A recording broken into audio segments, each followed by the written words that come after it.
Comme la semaine dernière, je vais te faire un retour sur Mathéo qui a fait une compétition ce week-end. Alors c'est la troisième compète qu'on fait ensemble. En février, il a fait 537,5 de total. En juin, 530, donc moins bien que la compétition de février. Et celle du week-end dernier, il a fait 542. Donc c'est un maigre PR sur le total. Et je vais t'expliquer un petit peu plus en détail pourquoi, comment ça s'est passé, etc. En préparation de cette compétition, il avait vraiment son meilleur niveau. Au squat, il a réussi à passer 200 kg. Il l'a mise en deuxième barre, il a été refusé pour profondeur. Il l'a remise en troisième barre et il l'a passé donc au standard cette fois-ci. Donc pour le squat, on est sur un PR plus 10, ça fait plaisir. Le bench qui est toujours compliqué pour lui, il a réussi quand même à faire un PR plus 2,5 avec un gros grind. En fait, il a une problématique, c'est qu'il a une inflammation chronique au niveau du sternum. Et quand on a commencé ensemble, il avait 2 benches par semaine, il avait des douleurs au sternum. Et là, il a 4 benches par semaine et il en a toujours. Et en fait, on n'arrive pas à se débarrasser de ces douleurs-là. Il a vu plusieurs kinés, mais qui n'ont pas réellement su lui donner la solution. Et moi, pareil, je fais pas exception, j'arrive pas à lui donner la solution. Ce qu'on a réussi à faire, c'est essayer de stabiliser les douleurs pour pouvoir quand même continuer à s'entraîner autour. Mais c'est pas quelqu'un avec qui on peut juste bourriner sans se soucier des contraintes derrière, parce qu'il en a déjà beaucoup de base des contraintes au niveau du sternum. Et si on rajoute trop de travail, bah, en fait, ça s'inflamme encore plus.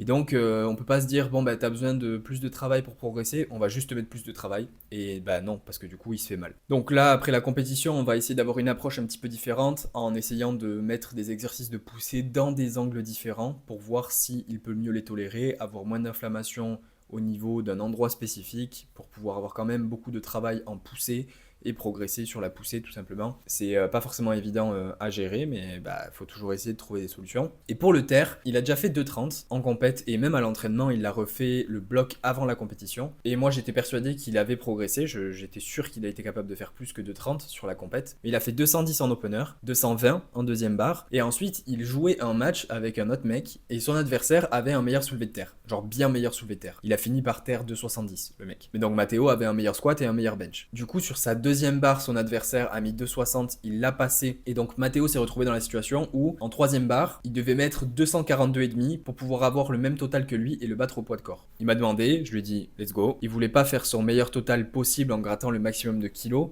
Lui, ce qu'il voulait, c'était battre son adversaire. Il y avait une rivalité entre les deux et il voulait absolument ça. Donc moi, je suis ok avec ça. Je suis ok. Il n'y a pas de souci. Il met 2,42, ça fait un jump plus 22,5 de la deuxième à la troisième. C'est pas du tout un truc que je conseille. Et donc il tire dessus et il la loupe malheureusement. Je pense qu'il la loupe sur la force. Donc pour moi, il y avait quand même 2,35, 2,37. Ça voudrait dire qu'il aurait eu quand même un petit PR au terre, plus 5 ou plus 7. Bon, il n'a pas concrétisé, donc c'est que des hypothèses. Mais à l'entraînement, il a quand même fait 200 x 5 sur son jour secondaire. Alors que la période où il a fait 230 en single, il faisait 185 x 5. Donc il a quand même rajouté 15 kg sur son x5 au terre. Et il n'y a pas un monde où en rajoutant 15 kg sur un x5, tu rajoutes 0 kg sur ton max, tu vois. C'est dommage de ne pas avoir pu concrétiser. Et donc là, du coup, sur le total, ça lui fait que PR plus 5. Mais si jamais il avait passé 2,35, on va dire, bah, ça lui aurait fait PR plus 20. Donc c'est pour ça le total PR n'est pas du tout représentatif de son niveau actuel et des progrès qu'il a pu faire d'une compétition à une autre, sachant qu'il n'a pas pris de poids de corps. C'est-à-dire qu'il a même fait un déficit pendant un petit moment. Et après, il est remonté tranquillement pour la compétition. Et du coup, il remplit pas du tout les 74. Il fait 72 kilos et quelques. Là, il avait fait un petit foot de masse pour faire 72 kilos pour avoir l'avantage du poids de corps par rapport à son adversaire si jamais il devait faire une égalisation sur le soulevé de terre, ce qu'il a tenté. Là, pour moi, son plus gros axe de progression, c'est le poids de corps. Tout simplement. Genre, c'est juste être plus musclé. Et au lieu de faire 72,8 kg à l'année, il faut faire 76, 77. Au bout d'un moment, en fait, le progrès, tu peux t'entraîner aussi dur que tu veux. Si tu manges pas suffisamment pour prendre du poids de corps et donc prendre de la masse musculaire, tu vas pas aller très loin. Et moi, je me suis un petit peu heurté à ce scénario aussi à l'époque à laquelle j'ai commencé. J'étais en 74 pendant 3 ans, je dirais. Et la première année et demie, j'ai fait énormément de progrès. J'ai rajouté 115 kilos sur mon total, je crois. Et ensuite, c'était stagnation plus plus. Je crois que j'ai rajouté 10 kilos sur mon total en 6 mois derrière, tu vois. Et c'était extrêmement frustrant. J'avais l'impression de m'entraîner et de pas avoir les résultats que je méritais. Et ensuite, quand je me suis dit, bah en fait, c'est bon, je vais juste prendre du poids, prendre du muscle et on verra si je progresse. Et que j'ai recommencé à progresser de fou.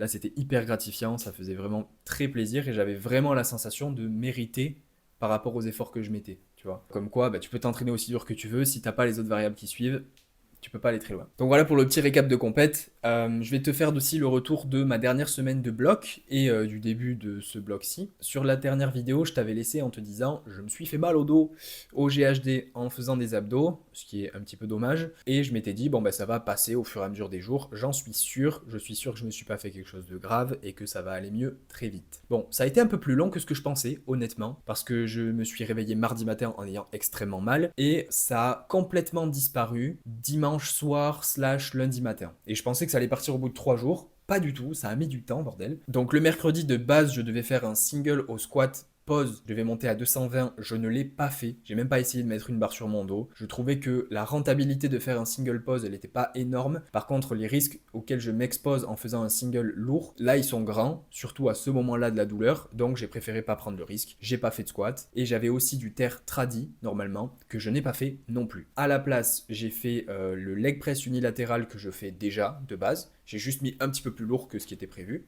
Et parce que j'avais un petit peu plus d'énergie vu que j'avais pas fait mon squat pause. Et à la place du tradi, j'ai fait des extensions de hanches sur le banc GHD. Donc pas l'exercice qui m'a fait mal, mais dans l'autre sens, du coup, en faisant des extensions de hanches pour travailler la chaîne postérieure, donc ischio et fessier. Pourquoi j'ai fait ça à la place? Parce que c'était pas douloureux, j'ai senti aucune douleur en faisant l'exercice. J'allais pas en extension lombaire très prononcée, parce que sinon je sentais que ça pouvait être un peu gênant. Et je pouvais mettre du volume de travail suffisant pour stimuler la chaîne postérieure, donc ischio-fessier, et pour pas être trop désentraîné en arrivant sur ma séance du vendredi où j'allais devoir pousser un petit peu lourd quand même. Et sur cette même séance le mercredi, j'ai fait un doublé ramp-up au bench, j'ai fait 160 x 2, 165, 170, 175, et ça s'est bien passé honnêtement. Avoue, t'as cru que c'était ton téléphone qui avait plus de son. La vérité est bien plus drôle. J'ai fait l'entièreté de la vidéo et mon micro n'avait plus de batterie. Voilà. Donc j'en étais au moment où je disais que 175 x 2 au bench, ce n'est pas mon meilleur niveau ever, mais c'est un très bon niveau actuellement parce que j'ai de la fatigue accumulée sur l'ensemble des séries de travail que je fais. Je tape quand même 25 séries par semaine de bench avec 3 séries de renfo en chest press. Et donc tout ça, ça me donne certes un bon niveau de forme, mais aussi un gros niveau de fatigue. Et je peux pas exprimer ma force tout de suite, par contre, je peux continuer de la construire. Ensuite, le jeudi, je fais un petit peu de mobilité / étirement, un peu d'exercice léger. Je fais du Cossack squat, des fentes bulgares, je fais des exos poids de corps globalement, qui sont intéressants pour donner du mouvement au niveau des hanches. Puis le vendredi arrive, et le vendredi j'étais censé terminer mon SBD lourd sur 240 au squat en single, que je n'ai pas fait, je me suis arrêté à 220, parce que ratio bénéfice-risque pas intéressant. En montant plus lourd, j'aurais eu beaucoup plus de possibilités de me faire mal, mais du coup un meilleur stimulus pour être plus fort, mais ça en valait pas la peine. À ce moment-là, ça en valait pas la peine parce que j'avais encore quelques petites gênes, j'étais pas vraiment confiant. Et je sentais que si je sortais de ma trajectoire, il pouvait m'arriver un truc, tu vois. Donc flemme de me faire mal. Et ce genre de situation, il faut vraiment les appréhender avec du recul et du sang-froid, on va dire. Et pas se dire je devais terminer sur 2,40 donc je vais faire ça. Non, qu'est-ce que tu peux faire dans ton contexte actuel? Tu peux pas monter parce que t'es pas confiant. Tu montes pas, c'est tout. Tu fais tes back-off, tu t'appliques et terminé. Et donc j'ai fait 2,10 3x3 en back-off. J'étais très content du coup de ne pas être monté sur mon top single très lourd et de me concentrer plutôt sur l'exécution de mes back-off, qui sont des back-off relativement challengeants pour moi en tout cas. Et j'avais un gros x2 au terre. Et donc je monte à 2,20, 2,40 et je sens que bon, c'est un petit peu gênant mais pas ultra douloureux et ça ne s'aggrave pas au fur et à mesure des reps. Donc je me dis bah vas-y je continue. 2,60 x2, ça passe correctement. Je suis pas ultra à l'aise techniquement en ce moment. Peut-être que c'était dû au fait que je me concentrais un petit peu sur ma douleur, ou peut-être pas, peut-être c'est juste, voilà, j'ai une mauvaise technique. Et je fais 2,75 quand même, qui passe correctement, elle passe dure, mais le grip tient. Je fais un long hold, ça c'est cool. Je garde du long hold sur du très lourd parce que je veux continuer de le taffer, hein, mon grip. C'est pas un problème qui va disparaître du jour au lendemain. Au contraire, c'est plutôt un truc qui va me suivre toute ma vie, je pense. Et derrière, 2x4 à 250 avec les sangles. Très bon niveau au terre, là, honnêtement. Surtout 3 semaines après la compétition. C'est assez encourageant pour la suite. J'ai la dalle, j'ai envie d'aller chercher plus. Sur les 3 mouvements d'ailleurs. Mais le terre, je me sens plutôt bien, honnêtement. Pas mal après la séance. Pas mal le lendemain, un petit peu moins même, donc très très bien. Et sur la séance du lendemain, j'ai fait mon bench primaire avec 180 en single. On dit merci à Kevin de s'interposer entre moi et la caméra pour voler la vedette avec son fessier. Oh merde, oh non, en plus c'était 180. C'était une surprise, Oh non. tout le monde.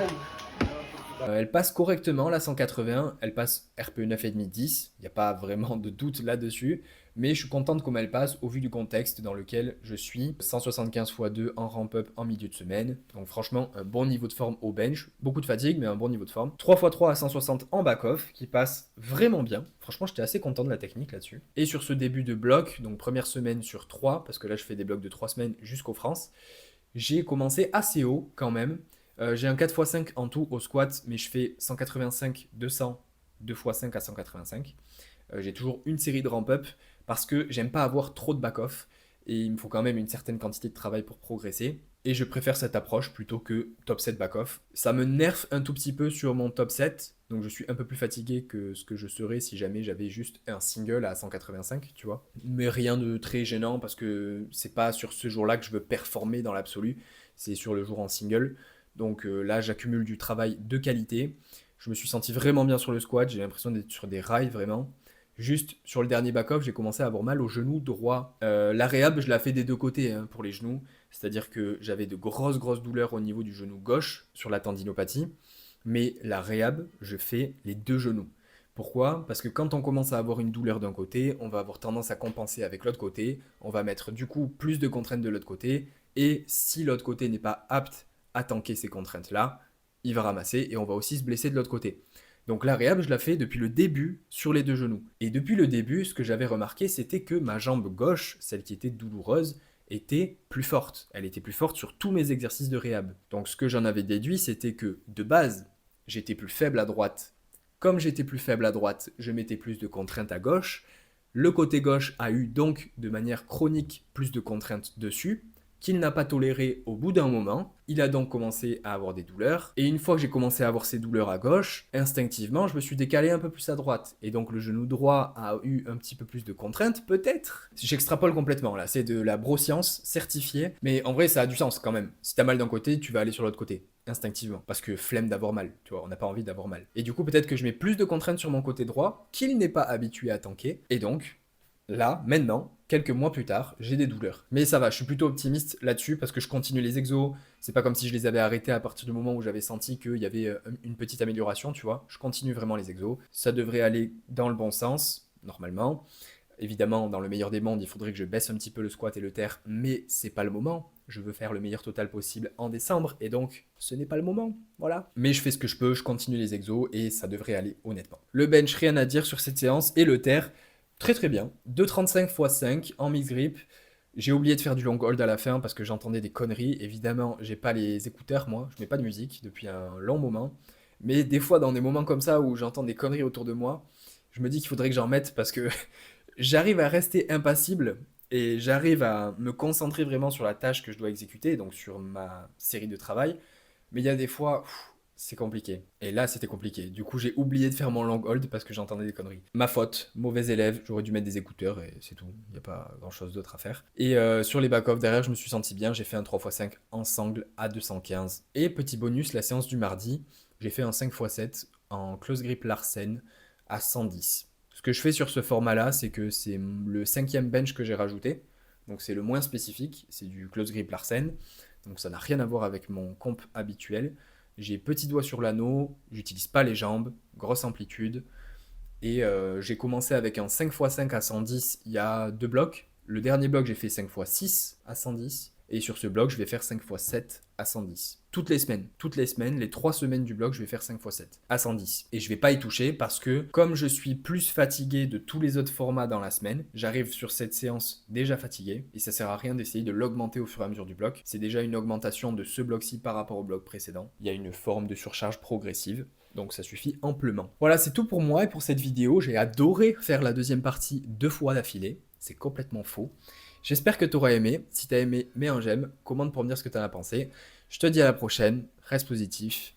Peace.